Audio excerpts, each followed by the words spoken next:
स्वपते विजयी भव वेङ्कटशैलपते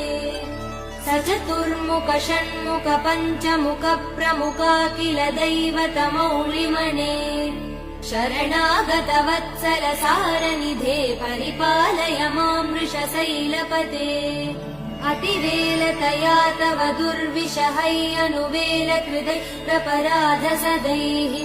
हरितं त्वरितं वृषशैलपते परया कृपया परिपाहि हरे अधिवेङ्कटशैलमुदारमते जनताभिमतादिकदानरतात्